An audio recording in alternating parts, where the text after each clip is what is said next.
Squiz Kids acknowledges the traditional owners of the lands on which we podcast, the Turrbal and Kombumerri people. Squiz Kids! It's your daily news fix. Fun, free, fresh. Hello and welcome to Squiz Kids Today, your fresh take on what's happening in the world around you. I'm Christy Kajarina. It's Thursday, May 22. In Squiz Kids Today, a big political breakup. Massachusetts Magna Carta millions, octopus or pancake, and the mega-quake misinformation. That's what's making news kid style. The Lowdown. You know how sometimes even the best of mates can have a bit of a falling out? Maybe argue over what game you're going to play or whose turn it is to go first? Well, something a bit like that has just happened in Australian politics. After nearly 80 years of working together, the Liberal Party and the National Party, who usually form a team called the Coalition, have split up. It's the first time that's happened in 38 years. While the two Conservative parties often agree on things, this time they didn't. New Liberal leader Susan Lee promised her party that she'd review all of its policies after a big election loss, including climate targets and nuclear power. But the Nationals weren't happy to wait. They handed Lee a list of demands, including support for nuclear energy, and when Susan Lee didn't agree, the Nationals made the break. Now, instead of being one team, they'll sit separately in Parliament, with the Liberals holding 28 seats and the Nationals 15. And that's a lot less than Labor's 94 seats. Former Prime Minister John Howard called the split a stupid move that could deepen divisions. It's not the first time that the two parties have split, and people on both sides of the disagreement are hopeful that they'll both make up.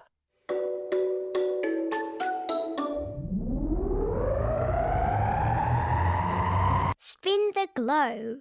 Each day we give the world globe a spin and find a news story from wherever it stops. And today we've landed at Harvard Law School in the American state of Massachusetts, where what was once thought to be a faded old copy of a famous document has turned out to be the real deal. That document? The Magna Carta, one of the most important pieces of paper in history. The Magna Carta was written way back in 1215 in England. It was a deal between King John and a group of rebellious barons who were sort of like powerful lords who were unhappy with how he was running the country. They wanted rules to stop the king from having too much power. And that's why the Magna Carta is such a big deal. It was one of the first times in history that a ruler agreed to follow the law too. And it inspired many of the rights and freedoms that we have today. Now, there were multiple copies made and sent across England, but only a few originals still exist. And the one just discovered at Harvard was issued by King Edward I in the year 1300. That's 725 years ago. It was bought in 1946 for just, get this, $27.50. But now that it's confirmed as a rare original, it could be worth millions. Not bad for an old stained sheet of paper. Animal Kingdom. First up, scientists have discovered a new deep-sea octopus off the coast of Western Australia, and it looks just like a tiny squishy pancake. Called the Carnarvon flapjack octopus, it's only 4 centimetres long, has big eyes, red tentacles, and can flatten its body like a flapjack or pancake. It also has little fins on its head, earning it the nickname Dumbo Octopus because they look like miniature elephant ears. Adorable. I've stuck a link to a picture in the episode notes. Now, onto the real headline stealer. We recently told you about a capybara that escaped from a zoo in China. Well, this week, 2 more capybaras escaped from a zoo in Poland. The giant guinea pig lookalikes made a run for it on Monday and were eventually found by locals hiding in some thick bushes. Safe, happy, and apparently having the time of their lives. Another week, another capybara breakout. What is going on?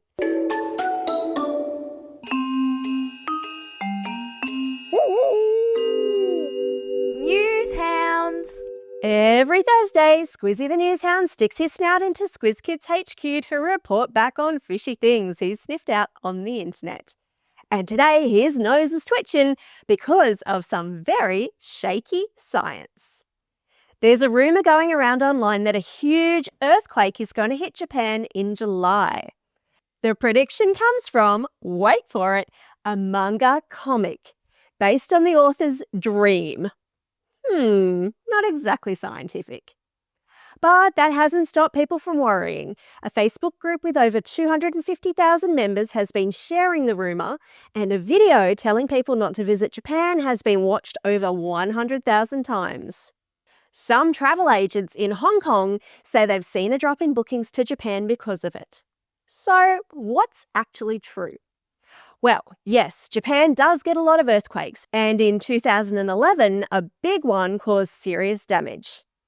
Yes, scientists say there is a chance of a mega-quake sometime in the next 30 years. But no, there's no scientific way to predict the exact date or time of an earthquake. So remember, newshounds, if you see something online that makes you feel big emotions, stop, think and check other trusted sources to see if it's really true. Thanks, Squizzy, you've done it again. Hello, it's Bryce here, and well done Squizzy on sniffing out another example of fishy information online. That dog and his nose, I tell you what, nothing gets past him. I'm just jumping into the podcast for a moment to let you know that at the end of today's episode, we've got an interview with AARA CEO Stephen Gniel. AARA is the National Curriculum Authority, the people who decide what you should learn at school and why.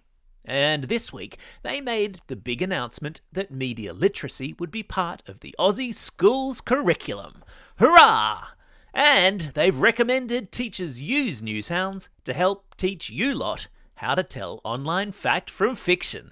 Double hurrah!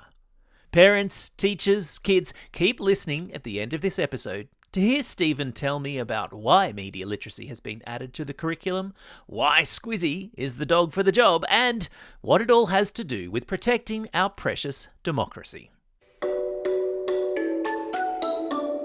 Time for the quiz. This is the part of the podcast where you get to test how well you've been listening. Question number 1. Which two political parties that make up the coalition are taking a break from each other? That would be the Liberal Party and the National Party. Question number 2. Which king first agreed to the set of rules laid out in the Magna Carta? That was King John, way back in 1215. And question number 3. The fins on its head have earned the flapjack octopus which nickname? It's also known as the Dumbo octopus.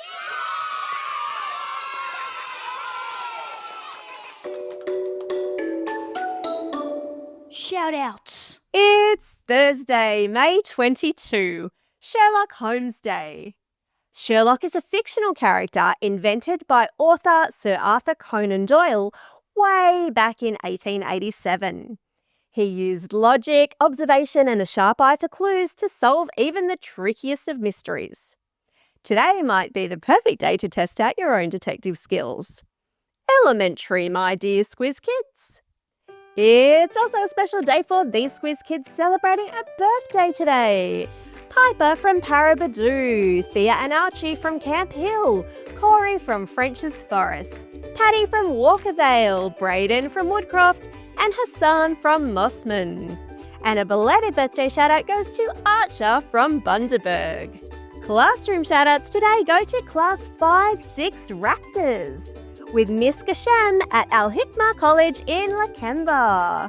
Class 5 OD with Mr. Duncan at Seabrook Primary School. Class 3 MW with Mrs. McHugh and Mrs. Wright at St Ives North Public School. Class TS at Green Hills Primary School. And lastly, but definitely not leastly, Class 5S with Mrs. Malone at Sacred Heart Catholic Primary School in Wagga Wagga. And if your class, like all those classroom shoutouts that we just had, would like to go into the draw to have Bryce drop into your classroom in a virtual visit, then all you have to do is submit your classroom shoutout this month. And don't forget, if you've got a birthday coming up and you want a shout out, or for one of those classroom shout outs, drop us a line at squizkids@thesquiz.com.au or just fill out the form on our website.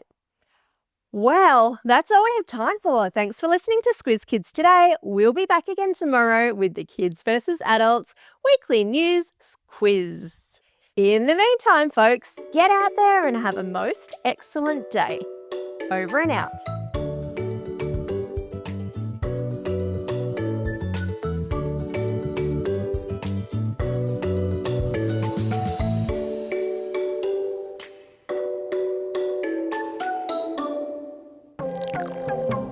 Stephen Gniel, CEO of AARA, welcome to Squiz Kids. Great to be here.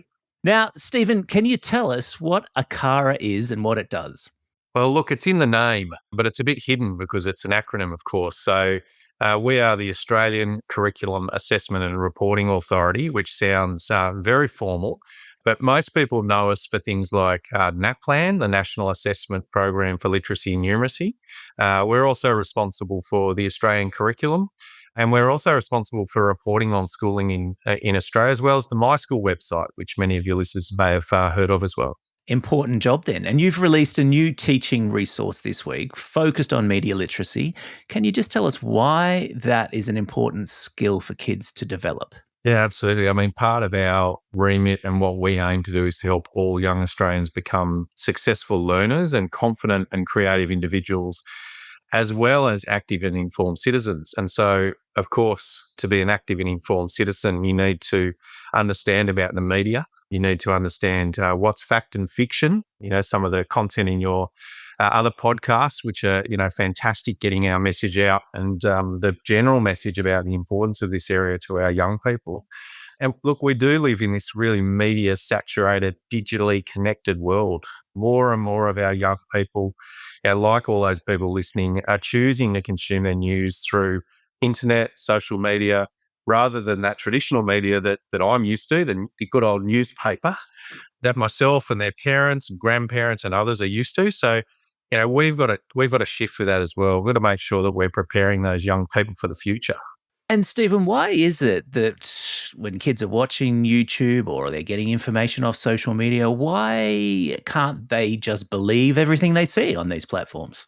Well, I wish they could. That'd be pretty simple, wouldn't it? But the reality is, by some of the valuable parts about the internet is the sharing of ideas and those things, but it also creates an environment where we can get a lot of fiction and sometimes less fact. And so not everything you read is true. And look, that's been the case even from the time of books and writing and those sort of things, but there was probably more layers that meant whether those things were published or distributed or those things. Now, of course, people can go in and podcast or social media links or whatever they want and just publish. And they literally hit a button and it's there. So it's really important that we start from the point of view that not everything is true. Not everything is accurate. We need our children, our young people, and for that matter, our parents, in our community more broadly, to really be able to understand that and to spot sort of those fake news, those things about they're really trying to control what people are thinking through, really poor means, right? Trying to really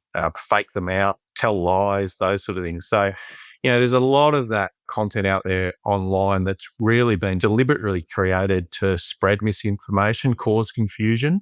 And that's why it's so central that we help develop our children's media literacy skills. And that knowledge is more important than really ever. We couldn't agree with you more here, of course, at Squiz Kids, and we're super excited that you've listed our very own Newshounds, the free media literacy resource for primary school kids, in your table of resources that teachers might like to use. What lessons can Squizzy the Newshound teach primary school kids? Oh, look, keep going, I would say. I mean, I had a quick look at those resources. The team have really worked, to make sure that we are shining a light on good resources such as this. that simple message, isn't it? Yeah, stop, think and check, not just read and believe, I think is the opposite of that. So, I think that clear message from newshounds and Squiz News, etc. Those are key sort of parts of this, is really helping unravel what is out there. There is just so much there. We worked with, a number of people about these resources, those media literacy experts, to help us with the best way to put some of this in the hands of our teachers to really support them to engage with this really important area of the curriculum. And of course, being able to tell the difference between online fact and fiction is a really important life skill for anyone living in a democracy, no matter what age you are, and especially important to help protect our democracy. Why is that? Yeah, look, it's a really important question. And I would say it's not only about protecting our democracy, but making it sustainable. We need our young people to engage in this. They are the leaders of tomorrow. This is crucial for people who are going to be in those positions of power, leading nations, leading communities. It is really an important part of that. And as you say, like the elections really put that into light. What are we taking our information from? And we saw a bit of a shift. We know this has been happening for a number of years about where people get that information from. It used to be maybe the flyer that was in the letterbox or those sort of things, or what you picked up along with your democracy sausage as you're lining up to vote. But these days, people are literally swamped with social media, posts and those things about it, as well as we saw in this one unsolicited text messages. And so. The stuff flying at people all the time, and especially during election time where people are trying to create the story and, have people believe in what they want to see happen for a community. Just of paramount importance to make sure that, our children, our young people and our voters at large can distinguish between, the fact and fiction. Well, you are singing from the same hymn sheet as us here at Squiz Kids. We're super excited to be a part of this media literacy crusade with you. Stephen Gniel, thank you very much for your time. It's great to be here. Thanks very much.